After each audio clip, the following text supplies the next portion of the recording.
Alrighty then, let's try to keep this one civil. My name is Sam. This is a quick one brought to you by Movie Night Autopsy.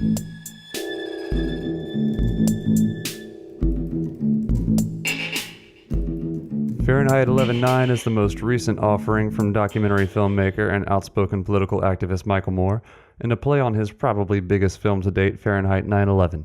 It can be seen as a spiritual successor of sorts as well, being heavily critical of our current Republican administration, just as the latter was critical of the then Republican administration. But make no mistake, this film has plenty of fingers to point at both sides of the political aisle. I feel it necessary to mention that this film was much more restrained than I was expecting, considering the writer, director, producer, and his very well documented views on, well, just about everything. And that being said, this is very much a Michael Moore film, just less biased than I thought we'd get walking in.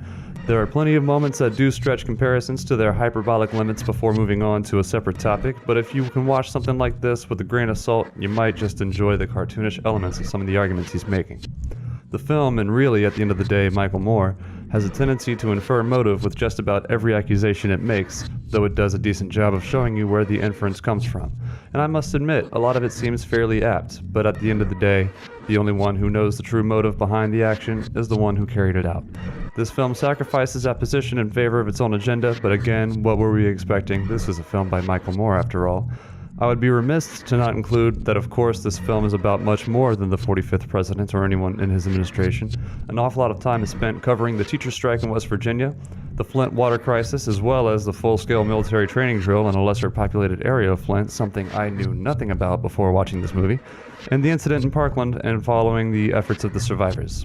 The most credit I can give this film is its unpolished portrayal of the Democratic National Committee and the efforts of those in power on the left working against the apparent will of its constituents, and an especially disparaging take on how Obama ended his administration. So while this film makes many powerful points and has a lot to say about the current state of government and the politics surrounding it, it ultimately jumps around its topics so much that it leaves you feeling a little bit disjointed by the end. And this is provided you can sit through it without being triggered. There are a whole lot of triggers. Fahrenheit 11/9 is flawed but ambitious, and probably not a great way to escape the current climate. Good watch though. 11 nines out of Fahrenheit. My name is Sam, and this has been a quick one, brought to you by Movie Night Autopsy. What's up, crew? If you got any idea of what you would like for us to talk about on the Minute or on Movie Night Autopsy podcast, hit us up on the social medias. You can hit us up on Twitter at movie_autopsy.